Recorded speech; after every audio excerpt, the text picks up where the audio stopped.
July 16th, 1900, Volume 3, Chastisements Serve the Good of Creatures. This morning my adorable Jesus was not coming. After much waiting, he came and told me, "My daughter, the best thing for you is to commend yourself to me and to my will, so that by commending yourself to me, since I am peace, even if you saw me send chastisements, you would remain at peace, without feeling any disturbance." And I, "Ah, Lord, you always get there, to chastisements. Placate yourself once and for all, and no more scourges. Besides, I cannot commend myself to your will in this regard." And he added, "I cannot placate myself. What would you say if you saw someone naked, who instead of covering his nakedness, paid attention to adorning himself with trinkets, leaving the parts most necessary exposed to nakedness?" And I would be horrified at seeing him, and I would certainly blame him. And he, "Well then, such are souls. Completely naked, they have no more virtues to cover them. Therefore it is necessary that I beat them, scourge them, deprive them, so as to make them come back to their senses and realize the nakedness of their souls. For this is more necessary than the body. And if I did not do this, I would be paying attention to trinkets, like the person you blamed, which are the things that refer to the body. And I would not be paying attention to the most essential thing, the soul, which they have reduced to being so monstrous as to no longer be recognizable." After this it seemed he had a little rope in his hand, and passing it behind my neck, he bound me, and then bound his neck to that same rope. He did the same to the heart and the hands, and by this he seemed to bind me completely to his will. Having done this, he disappeared. July 16th, 1901, Volume 4, The Beginning of Evil in Man. Distance between the love of Jesus and the human love. In order to enter into heaven, the soul must be completely transformed in Jesus. After various days of privation, this morning he deigned to come, transporting me outside of myself. Now, as I was before blessed Jesus, I could see many people, and the evil of the present generation. My adorable Jesus looked at them with compassion, and turning to me told me, "My daughter, do you want to know where the evil of man began? The beginning of it is that as soon as he knows himself, that is, as soon as he begins to acquire reason, man says to himself, 'I am something.' And believing themselves to be something, they move away from me. They do not trust me, who am the all, and they draw all their confidence and strength from themselves. From this it happens that they even lose every good beginning, and by losing the good beginning, what will the end be? Imagine yourself, my daughter. Moreover, by moving away from me, who contain every good, what good can man hope for, since he is a sea of evil? Without me, everything is corruption, misery, and without a shadow of true good. This is the present society." On hearing this, I felt such affliction that I am unable to express it. But Jesus, wanting to cheer me, transported me somewhere else. And as I found myself alone with my beloved Jesus, I said to him, "Tell me, do you love me?" And he, "Yes." And I am not content with yes alone, but I would like it to be explained better how much you love me." And he, "My love for you is so great that not only has it no beginning, but it will have no end." In these few words you can comprehend how great, strong, constant is my love for you. I considered all this for a little, and I could see an abyss of distance between my love and his. All confused, I said, "Lord, what a difference between my love and yours! Not only does mine have a beginning, but as for the past, I see some voids in my soul of not having loved you." And Jesus, all compassion for me, told me, "My beloved, there cannot be conformity between the love of the Creator and that of the creature.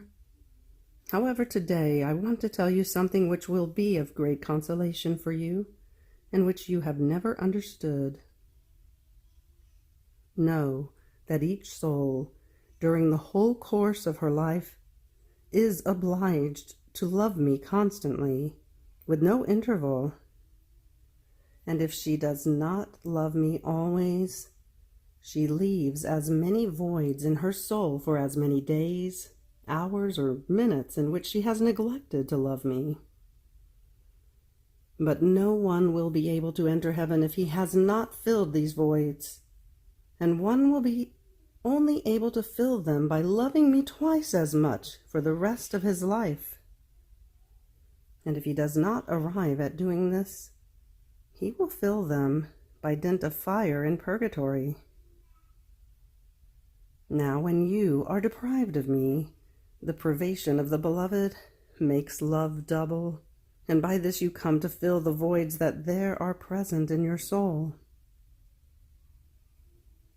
After this I said to him, "My sweet good, let me come with you to heaven, and if you do not want it forever, at least for a little while. Oh, please, I pray you, make me content." And he told me, "Do you not know that in order to enter that blessed dwelling, the soul must be completely transformed in me, in such a way that she must appear as another Christ? Otherwise, what impression would you make in the midst of the other blessed? You yourself would be ashamed of being with them. And it is true that I am very dissimilar to you, but if you want, you can render me similar."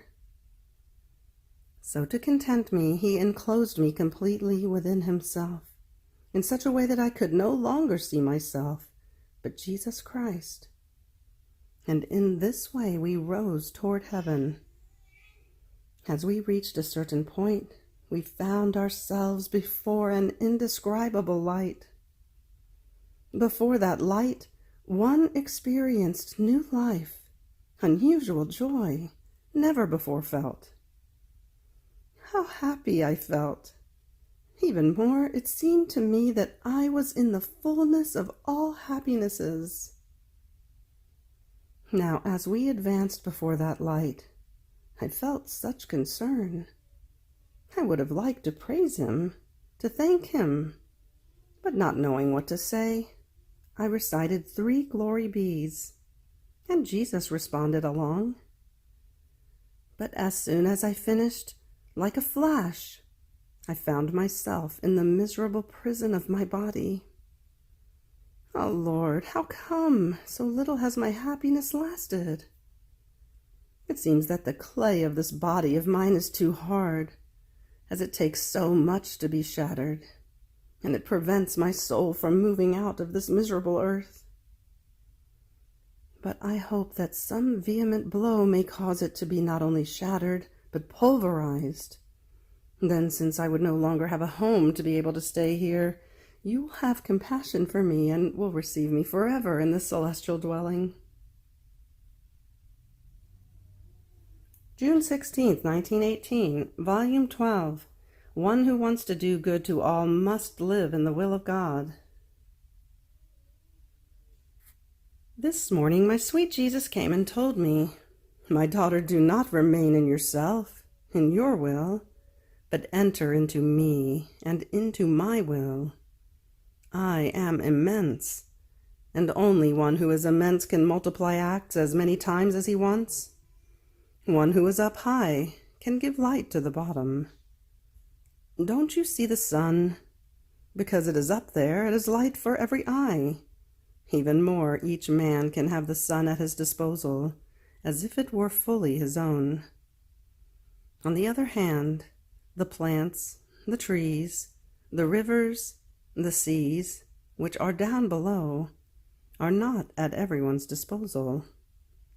One cannot say of these things as he could of the sun, "If I want, I make it all mine," even though others can still enjoy it. On the other hand, all the low things receive benefit from the sun. Some receive light, some heat, some fecundity, some color.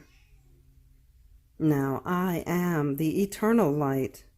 I am in the highest point, and as much higher as I am, so much more do I find myself everywhere, and deeper down. Therefore I am life of all, and as if I were only for each one. So if you want to do good to all, enter into my immensity, live up high, detached from everything, and also from yourself. Otherwise there will be earth around you, and you could be a plant, a tree, but never a sun.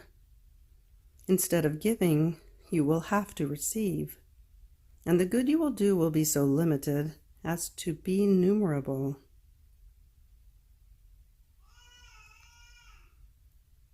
July 16th, 1922, Volume 14. In order to reign, the sanctity of living in the divine will must be known. Since the confessor had told me that I had to let copying be done from my writings of that which blessed Jesus made me write on the different virtues, I felt a pain in me, a martyrdom, in letting what Jesus had told me come out. So, as blessed Jesus came, I said to him, "My love only for me these martyrdoms, that I myself have to be the instrument for putting out what you have manifested to me. More so, since in having to put out what you told me, I am forced in certain things to put out also myself. My Jesus, what martyrdom! Yet although with highest torture for my soul, I am forced to obey. Give me strength. Help me. This was only for me. You have said so many things to others and given many graces to them, but no one has known anything. And if something has become known after their death, the rest remained all buried with them. I alone had to get this martyrdom." And Jesus, all goodness, told me, "My daughter, courage. Do not lose heart too much. I will be with you also in this.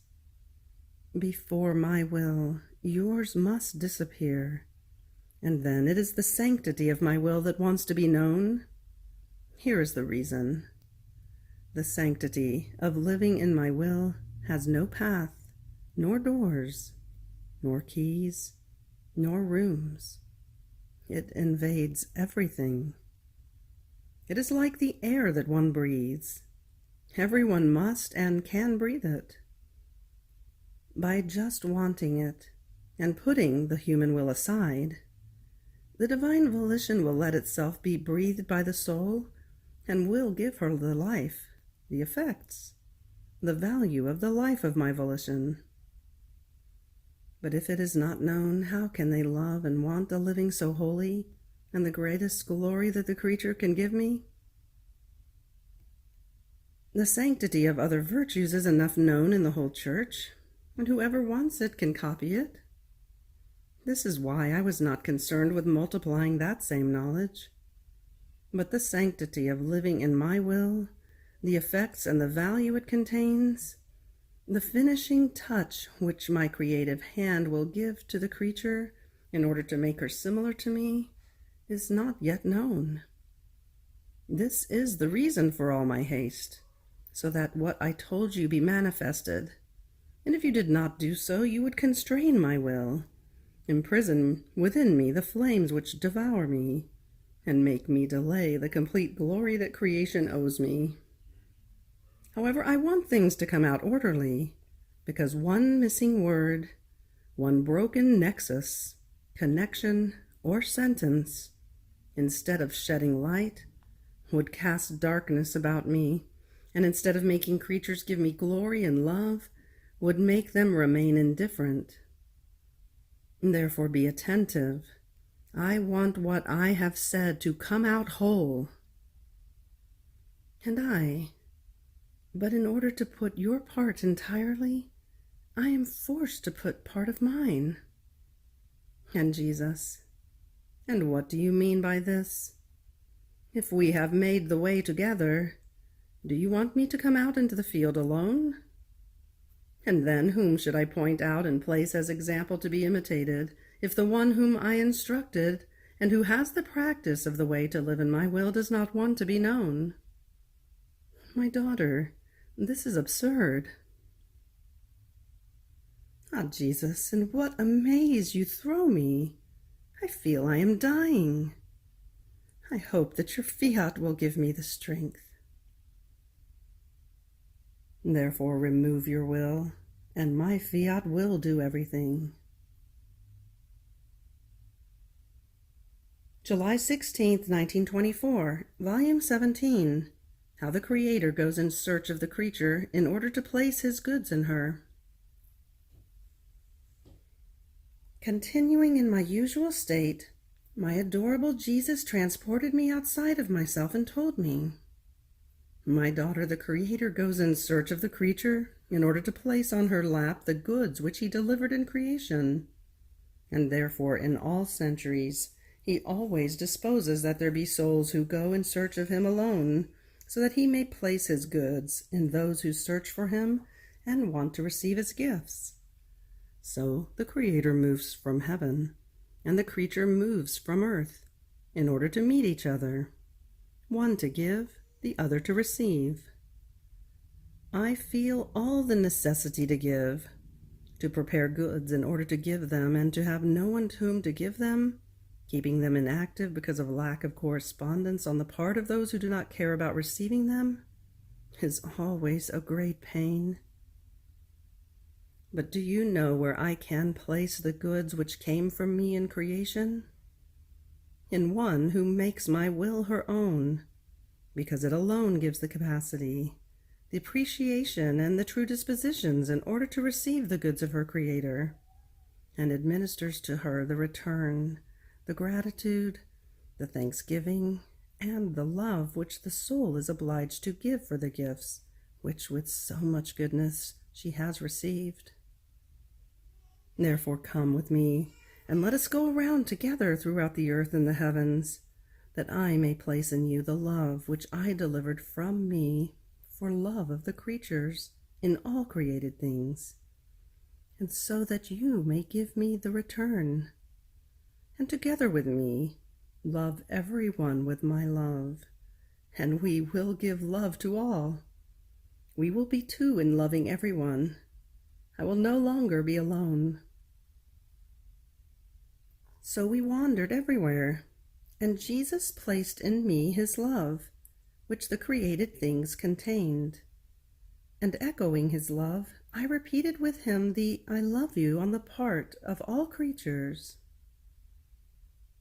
Then He added, "My daughter, in creating man, I infused the soul in him with my breath, wanting to infuse in him the most intimate part of our interior, our will, which brought to him altogether all the particles of our divinity, which man as creature could contain, to the extent of making of him our image. But man, ungrateful, wanted to break the union with our will, and even though he kept the soul, the human will, which took the place of the divine, obscured him, infected him, and rendered inactive all the divine particles, to the extent of dishonoring him completely and of disguising him. Now, since I want to dispose him again to receive this will of mine, It is necessary that I breathe on him again, so that my breath may put to flight darkness and infections, and may render active the infusion of our will, which we made in creating him. Oh, how I wish to see him beautiful, restored, just as I created him. And my will alone can work this great prodigy.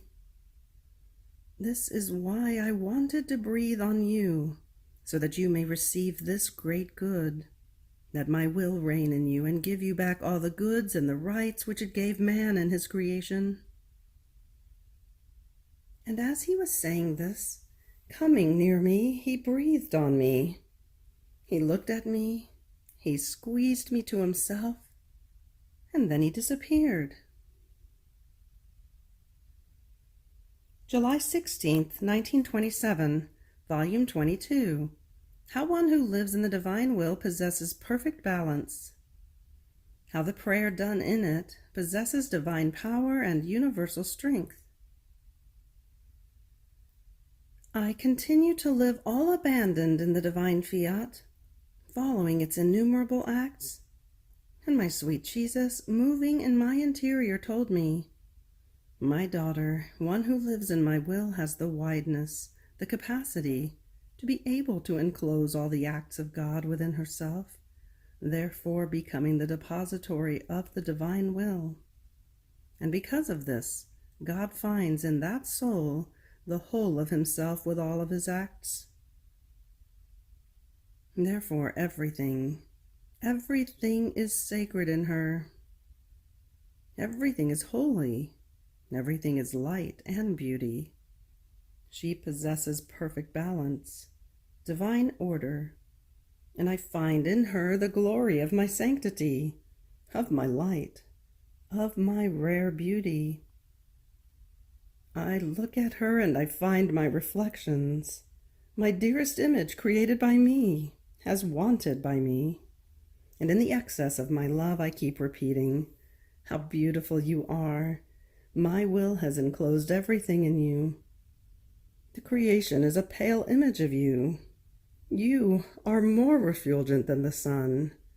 You are more adorned than the heavens. You are more graceful than the flowery fields.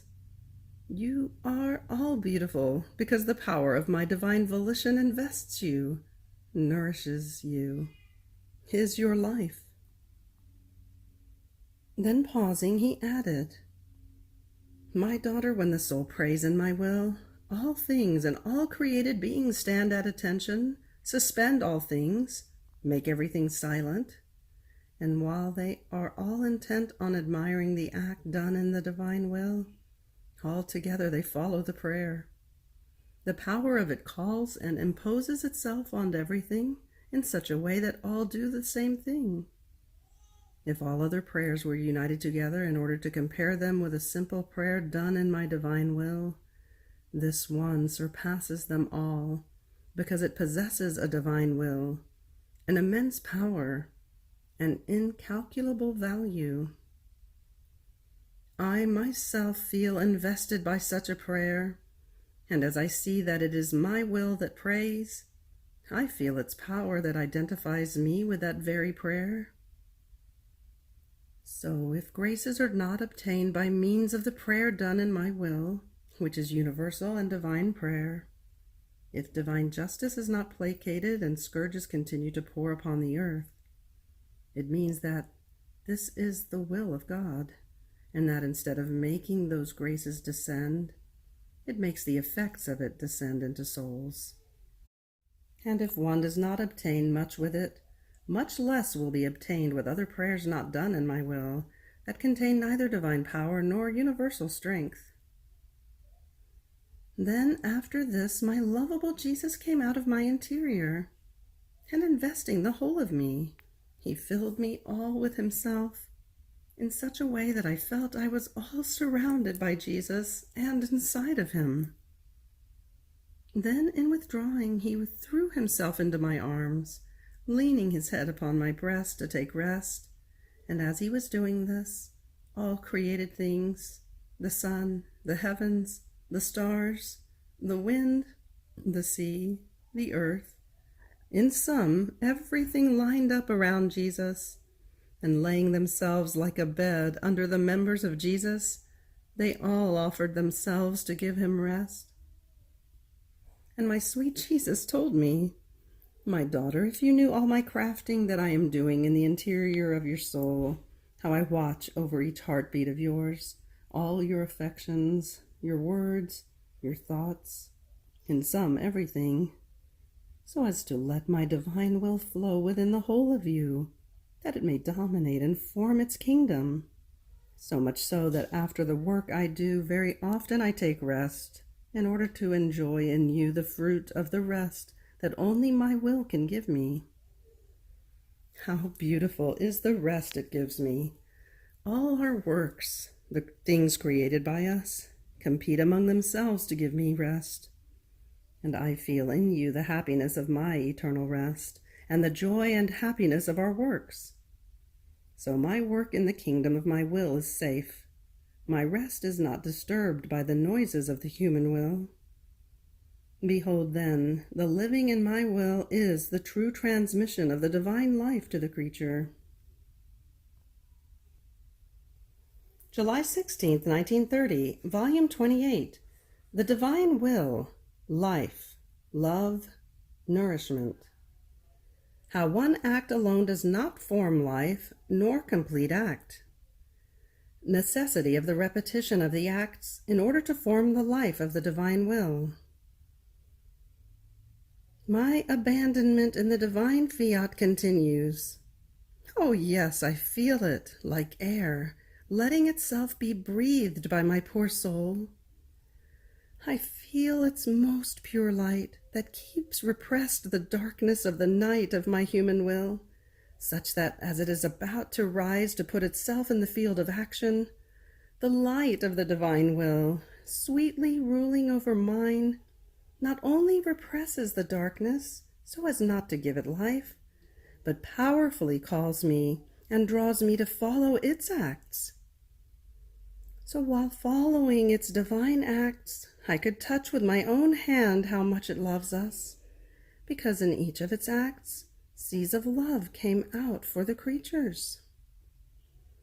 And my always lovable Jesus, showing his heart invested by ardent flames for love of creatures, told me, "My daughter, my love toward creatures is so great that it does not cease to love them for one single instant.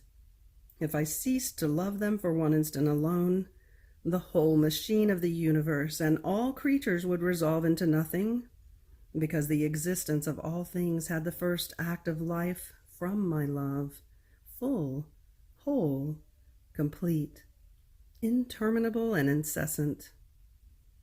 And so that my love might have all its fullness, I released from myself, as act of life of the whole universe, and of each active creature, my divine will. So my will is life of everything. My love is continuous nourishment of all creation. Life without nourishment cannot live.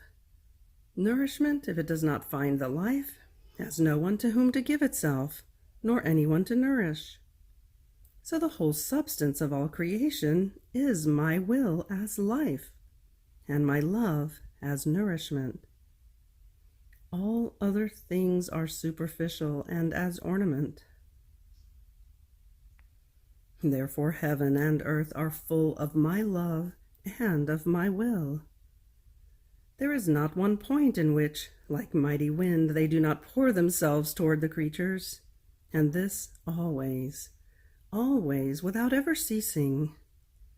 It is always in the act of pouring upon creatures, so much so that if the creature thinks, my divine will makes itself life of her intelligence, and my love, by nourishing it, unfolds it. If she looks, it makes itself life of her eye, and my love nourishes the light of her seeing. If she speaks, if she palpitates, if she operates, if she walks, my will makes itself life of the voice, my love nourishment of the word. My divine will makes itself life of the heart, my love nourishment of the heartbeat. In sum, there is not one thing that the creature might do in which my will does not run as life and my love as nourishment.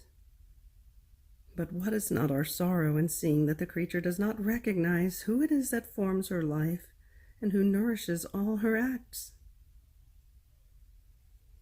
After this, I continued my acts in the divine volition, and in my mind I was thinking to myself, what glory do I give to my God? And what good comes to me by repeating always the same acts? And my sweet Jesus told me, my daughter, one act alone does not form life, nor complete works in the creatures. The very divinity in creation wanted to act as repeater for as many as 6 times, to form the whole machine of the universe. We could have made all created things with one single fiat, but no, we were pleased with repeating it, to take pleasure in seeing, coming out of us, with our creative strength, now the azure heavens, now the sun, and so with all other things created by us. And the last fiat was repeated over man as the fulfillment of the whole work of creation.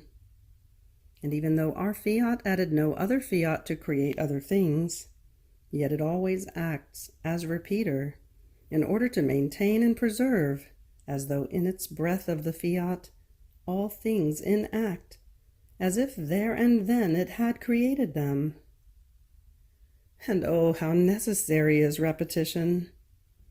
By repeating, love grows, enjoyment is redoubled, one appreciates more what is repeated, and one feels the life of the act that is repeated.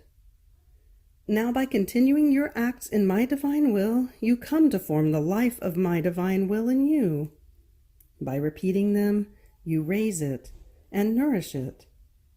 Do you think that by repeating them a few times you could have formed its life in you? No, my daughter, at the most you could have felt its balsamic air, its strength, its light, but could not have formed its life. It takes the acts that never cease to be able to say, I possess the life of the fiat. Does the same perhaps not happen to the natural life? One does not give it food or water only once, and puts it aside without giving it anything any more. But each day, if one wants to preserve life, it is necessary to nourish it. Otherwise, of its own, it dies down.